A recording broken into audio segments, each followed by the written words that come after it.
criteria ba natin sa ating pagboto ng mga kandidato sa darating na eleksyon? And with it, we are drinking a very rosé Pabebe. Charot. a wine. Buksan natin ating wine. Dumikaya ako, by the way. Nadidigay ka ba? I just did. Konti lang me, because I'm already drunk. Dapat yung tulog mo kapag binoto mo yung tao na yun, kasing sarap ng wine. Sing tamis ng wine, sintatag ng sunshine. Oh my God! Napaka-political.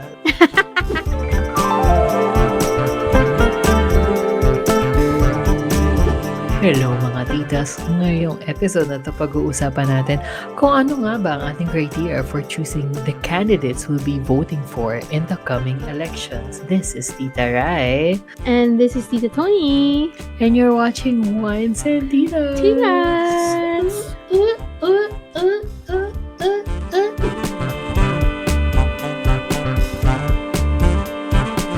Hello mga titas, ating pag-uusapan ngayon. Ano ang criteria ba natin sa ating pagboto ng mga kandidato sa darating na eleksyon? And with it, we are drinking a very rosé. Pabebe. Charot. Very bebe nga ba? A wine. Woomera rosé. Ayan. Woomera rosé. At bakit pink? Because we want to. Charot.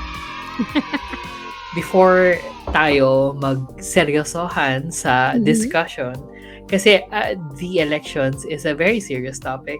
Buksan natin ating wine. Ba? Tama nga ba? Dumikaya ako, by the way. Nadidigay ka ba? I just did. Yes. Let's try it.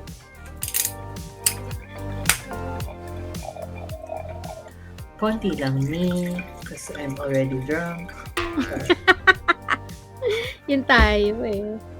Ang topic natin, may kabigatan din naman.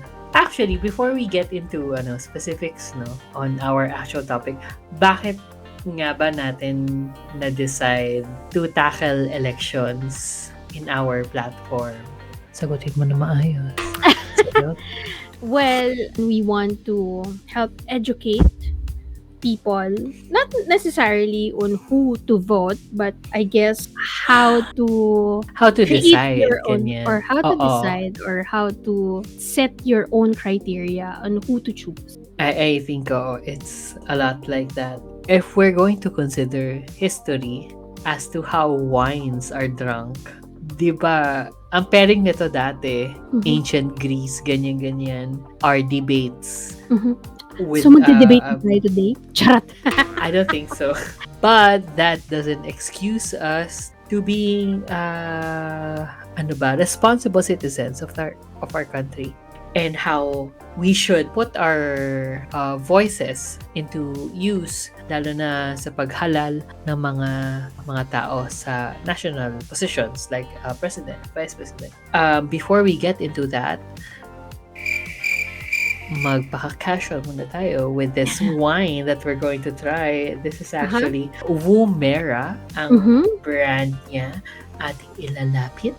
This is Woomera Rosé, supplied by Wine Brothers Australia. But, fun fact, SMC, right? Yeah. San Miguel. It's a San Miguel brand. Imported and distributed by Wine Brothers Philippines Corporation. So yun, they have parang 4 varieties. This is the first, tama ba? First that we are gonna try, yes. On the nose, parang there are hints of strawberry. Yeah. Cheers! Cheers! Alam mo, malasa siya. Yeah. Then what? Yung barrels na rosé na canned wine. Sorry, mas malasa to for me. Same, mas masarap to. I actually like this. Not bad. How much way better is it? This is, alam mo, medyo paiba-iba yung price. Medyo malaki yung range. Okay. Paiba-iba. Really? Medyo malaki yung range niya online. I bought this on winery.ph. So parang sa 498 ata siya or 480. Depende sa sa bibilhin nyo, kasi parang if you buy 6 of any wines, within winery.ph, you get a discount. Tapos if you buy 12 bottles, you get a much bigger discount. So parang the price varies. Pero yun, around 490 siya. Masarap siya. Anong malasa siya for me? Out of all the rosés that we've tried so far, parang isa siya sa mga okay na rosés. I like a dry rosé na light. I've been saying this na parang iba yung light sa matabang. Ang light, like this Woomera rosé, parang you can taste it. There's a light, parang berries, ganun. And even on the nose. Ang hirap i-describe yung yung difference between having a light taste and A bland matabang. one. Oo, and matabang. Oo, but Oo. this is light. This is not matabang.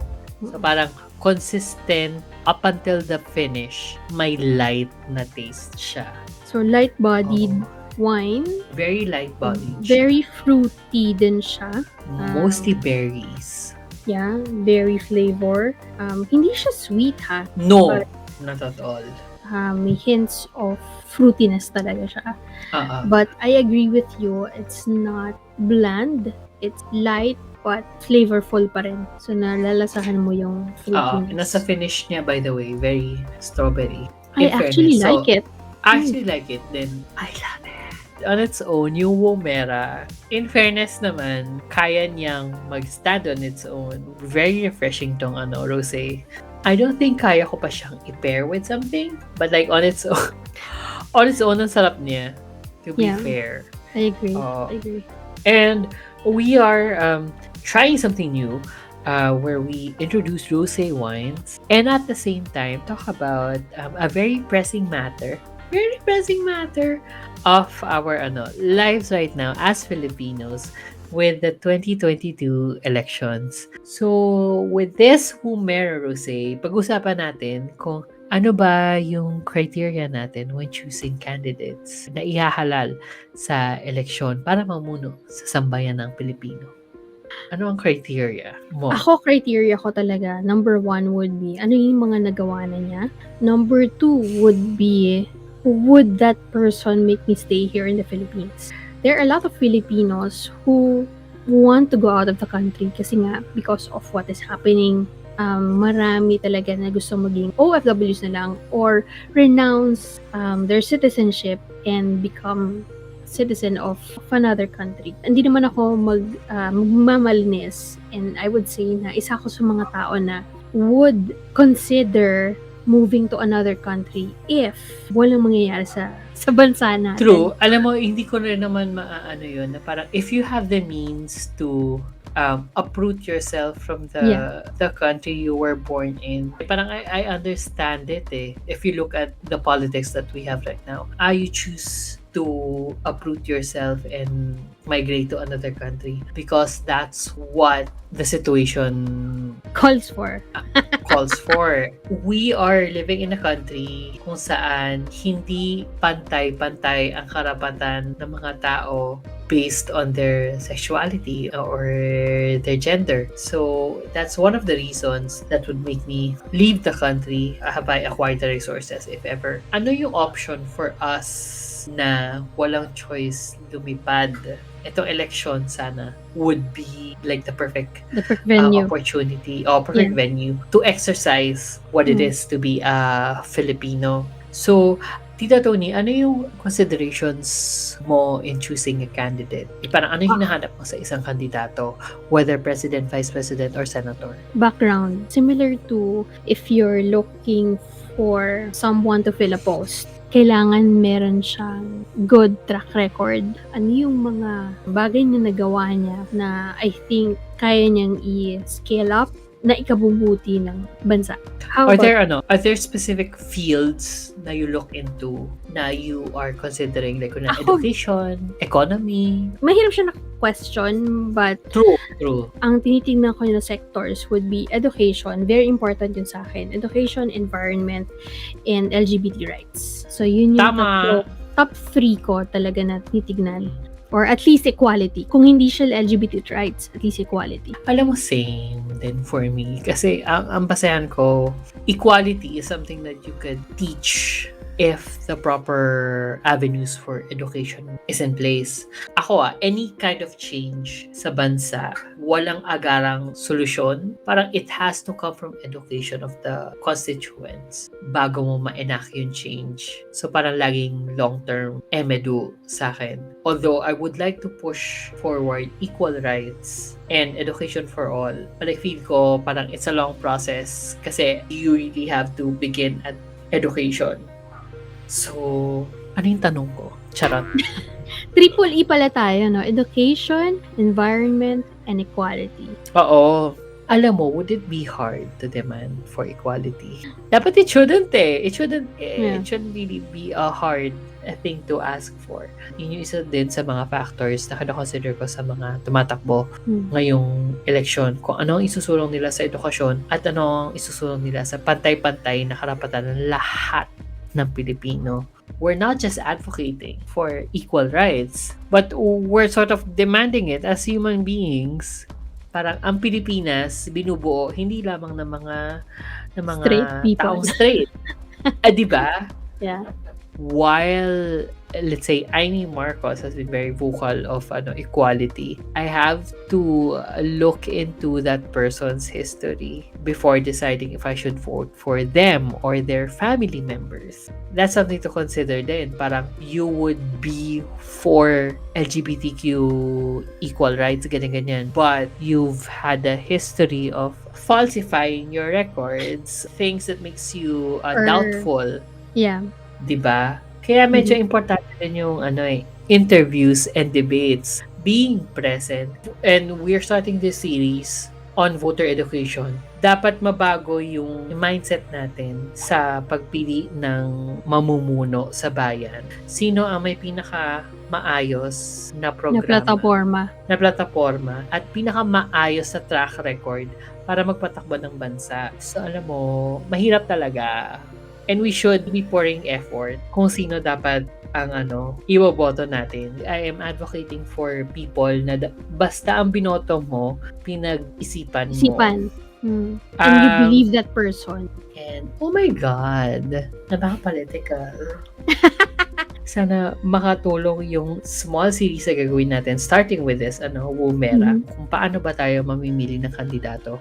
Dapat yung tulog mo kapag binoto mo yung tao na yun, kasing sarap ng Woomera Rosé. Charot. Alam mo, ang sarap. Oo, totoo yan. Dahil masarap siya. Kasing sarap ng wine.